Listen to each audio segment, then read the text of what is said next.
You've seen the headlines, right? The NHS is in crisis. We hear about long waits, crowded hospitals, staff on strike. But what if all of that? What if those are just symptoms? Today, we're going to pull out the blueprints of the system itself and ask a really critical question. Is this whole crisis an accident, or is it actually the predictable result of a fundamental flaw in its design?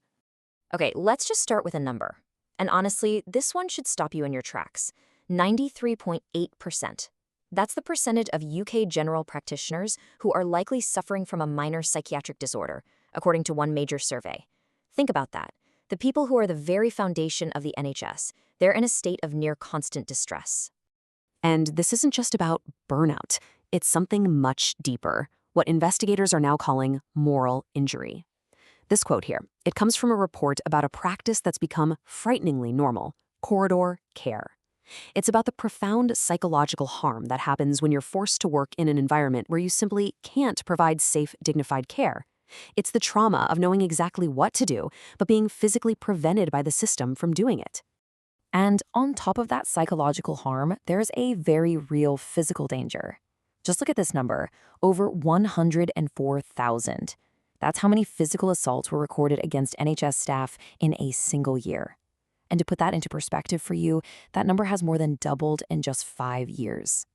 The workplace itself is becoming more and more dangerous. So what do we have? A workforce that is sick, morally injured, and physically at risk.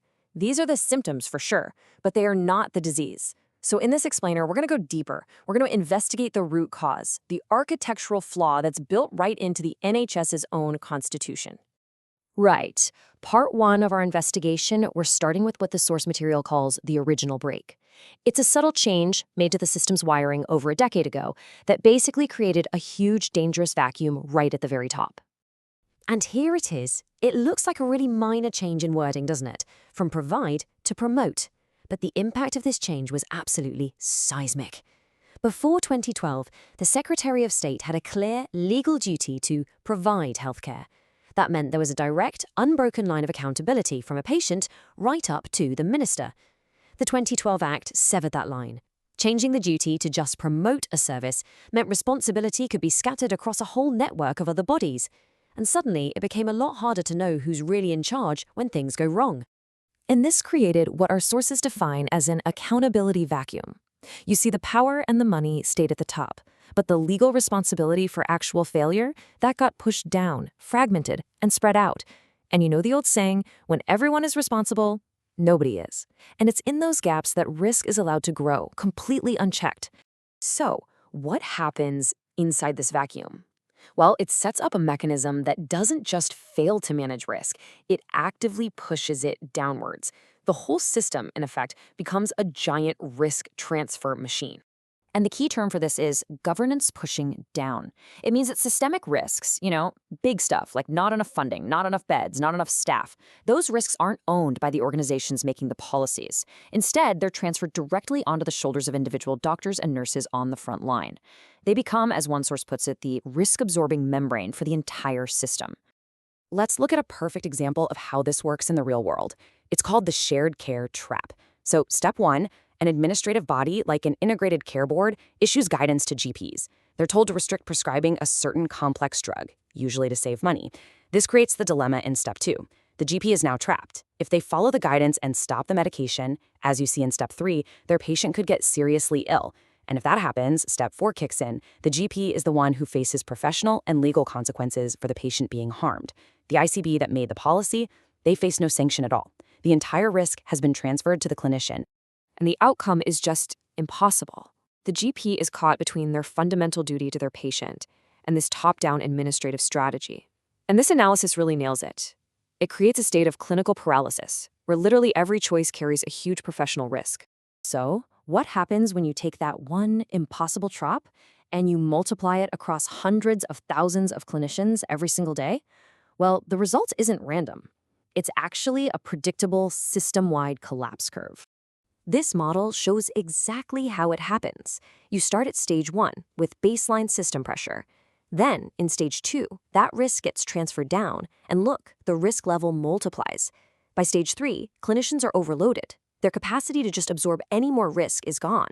And that inevitably leads to stage 4, where staff illness and service failure start feeding each other in this critical downward spiral. And if you think that's just a theory, well, the data shows the NHS has been tracking this curve almost perfectly. Look at it. From a stable pressure back in 2015, through intensifying risk transfer, to a peak of clinician overload in 2022. And by 2025, with early retirements surging and more than half of staff admitting to working while sick, the system is firmly in stage 4, service degradation. Let's just pull out one of those data points and look at it. The risk of burnout among doctors didn't just rise a little bit. It more than tripled in just 7 years. This is not a slow, gentle decline. This is the visual proof of that exponential risk curve in action. Now, this level of systemic failure has utterly devastating human consequences. But how does the state respond? Well, think about aviation. A single plane crash triggers a massive, mandatory national investigation. It has to. But in healthcare, a scale of loss that's equivalent to about 37 airline disasters a year is met with fragmented, localized governance. The constitutional machinery that's meant to protect life just doesn't kick in the same way. So, where does this investigation leave us? We've looked at the symptoms, we've identified the design flaw, and we've tracked its devastating path. Let's just quickly recap the core findings. First, this crisis isn't an accident. It's a predictable result of that 2012 law. That law created an accountability vacuum, which then allowed risk to be pushed down onto staff through things like the shared care trap. And that has driven a predictable collapse curve of burnout and failure, putting us right where we are now, in a dangerous phase where harm just amplifies itself. So, when you boil it all down, the evidence is pretty clear. The story of the NHS crisis is not a story of failing doctors or failing nurses. It's the story of a failing constitutional architecture, a system that was designed in a way that makes this kind of outcome almost inevitable. And that leaves us with one last, really vital question. A system that is designed to diffuse responsibility, by its very nature, holds no one responsible. So in an architecture of crisis like this one, who actually has the ultimate duty to step in and protect both the people who work in the NHS and the patients who depend on it?